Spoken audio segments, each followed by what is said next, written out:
Baik, Assalamualaikum warahmatullahi wabarakatuh. Waalaikumsalam. Kawan-kawan semua yang saya hormati, terutama kawan-kawan dari channel Jalan Buku. Pada kesempatan ini saya ingin lebih lanjut berkenalan dengan Pak Edi Wilham sebagai desainer atau perancang daripada cover buku yang sudah diterbitkan oleh Pak Samsudin, yakni buku Tiada Pernah Menyerah dan Indahnya Jalan Mendaki. Kawan-kawan saya banyak mengapresiasi cover ini, katanya bagus, gitu kan ya. Nah, saya penasaran, pengen lebih kenal lebih lanjut dengan yang bikin bagus itu. Pak Edi, itu beneran Anda yang bikin cover buku ini? Iya, saya yang bikin. Enggak, artinya kan begini, zaman sekarang ini disertasi doktor pun bisa dikerjakan oleh orang dengan bantuan komputer, gitu kan ya. Ngaku-ngaku itu dia ngerjakan, padahal sesungguhnya dia cuma contek-contek aja di Wikipedia umpamanya, atau di file-file PDF punya orang lain. Itu saya pengen konfirmasi dulu, maaf. Nah, dalam konteks seni, seni rupa dalam ini, itu kalau main cuplik sana cuplik sini terasa bagus, itu sebenarnya tidak bagus. Tidak ada roh, tidak menjadi satu kesatuan. Iya. Nah ini, jadi jangan merasa kalau kita udah ambil gambar ini, gambar itu dipadukan, ini belum tentu bagus. Tapi mungkin di mata awam itu oke. Iya, bisa jadi. Tapi secara ya kalau untuk orang yang paham itu terlihat bahwa itu misalnya norak. Baik, Pak Edi, saya percaya sih, karena saya kenal lama dengan Pak Edi, tidak mungkin orang seperti Pak Edi melakukan plagiat dalam hal-hal yang seperti ini, gitu kan.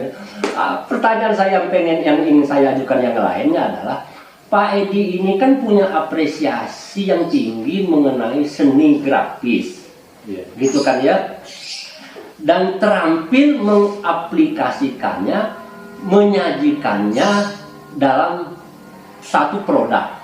Produknya umpamanya cover buku ini. Itu anaknya Pak Edi ngikutin nggak? Nurun nggak maksud saya? Sebenarnya semua anak saya memiliki bakat yang sama dengan saya, tapi mereka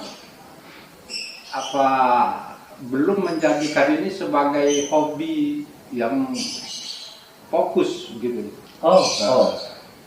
Jadi mereka lebih banyak, yang anak-anak sekarang kan lebih fokus main game atau segala macam ya. Jadi tapi pada dasarnya saya pernah punya cerita ketika anak saya yang pertama mau nikah, saya tawarkan semua produk desain baik. Pak Edi bikin? Iya, saya tawarkan karena saya tidak mau mengintervensi dia kan, karena saya tahu kapasitas dia. Ternyata ditolak. Gitu. Justru dia membayar orang lain. Kenapa?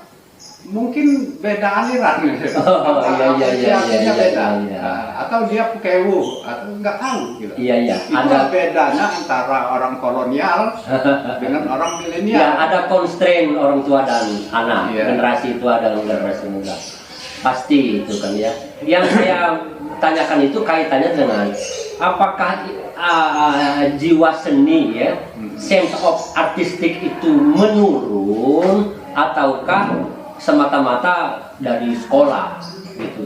Ternyata dalam kasus Pak Edi sesungguhnya itu menurun. Tapi nggak dipengaruhi Pak Edi? Tidak. Nggak Pak Edi suruh kamu pelajari ini cakep nih, bikin ini. Enggak ya? Tapi dia selalu melihat karya-karya saya. Ada kemungkinan nggak sebetulnya Pak Edi itu menciptakan atmosfer, membangun lingkungan lingkungannya adalah lingkungan artistik sifatnya gitu kan ya. Lalu anak Pak Edi sebetulnya terpengaruh dengan begitu. Kita kan manusia lingkungan. Bisa jadi. Bisa jadi begitu. Memang yang saya inginkan seperti itu. Oh. Bahwa di dalam keluarga kita, meskipun kita tidak mewah, tapi indah. Iya. Nah, bagaimana menciptakan keindahan itu? Ya itulah ini karya kita sehari-hari. Baik yang bersifat instalasi kan, misalnya menata lemari, menata interior, maupun grafis. Iya. Kenapa tidak Pak Edi pengaruhi saja? Artinya ciptakan atmosfer di rumah agar anak-anak Pak Edi itu lebih senang kepada ekonomi, cari duit, umpamanya kan berbisnis lah. Bila perlu tinggalkan itu kegiatan kesenian. Sebab kata orang kegiatan kesenian itu kan tidak mendatangkan uang. Gitu. Seniman-seniman besar itu banyak yang dalam sorong-sorong. Ya, desain grafis bisa jadi desain gratis. Nah, gimana itu? Kenapa nggak Pak Edi dorong saja masuk ke sektor ekonomi, bisnis, nggak usah masuk ke art.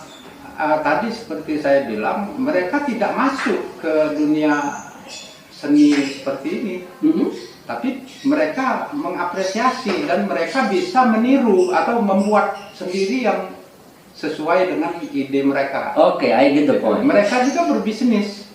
Oke, I get the point. Jadi Pak Edi melakukan yang benar. Sesungguhnya anak-anak itu, apalagi anak zaman sekarang, tidak usah kita cekokin. Harus begini, harus begitu. Tetapi orang tua itu cukuplah menciptakan suasana. Dia akan menjadi dirinya sendiri.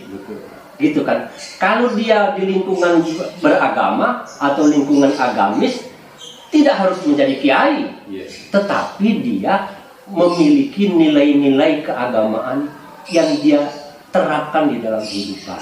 Kira-kira begitu kan ya. Jadi ini kawan-kawan sekalian, saya dapatkan dari perbincangan dengan Pak Edi sebagai desainer buku yang diterbitkan oleh Pak Samsudin ini. Ternyata di rumahnya sendiri dia tidak mendoktrin atau memberikan indoktrinasi karena kesenian itu bagus maka dia harus menjadi seniman, umpamanya tidak begitu. Tetapi menciptakan atmosfer di rumah itu penting. Kesenian akan memperhalus perasaan.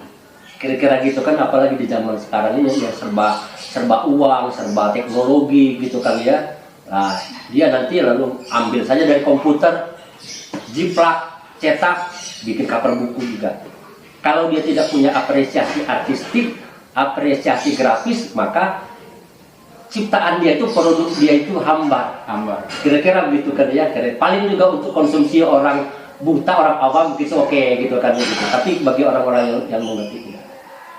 Terima kasih Pak Edi sudah ngobrol dengan kita, tambahan informasi kepada kawan-kawan kita di komunitas Jalan Buku, kawan-kawan kita di komunitas Semangat Berbagi, dan kawan-kawan kita di komunitas Tiada Pernah Menyerah di kelompok Jalan Buku. Jangan kemana-mana bapak-bapak, kawan-kawan sekalian, ikuti kembali perbincangan kita di channel Jalan Buku ini pada waktu yang lain. Terima kasih. Wassalamualaikum warahmatullahi wabarakatuh. Terima kasih Pak Edi.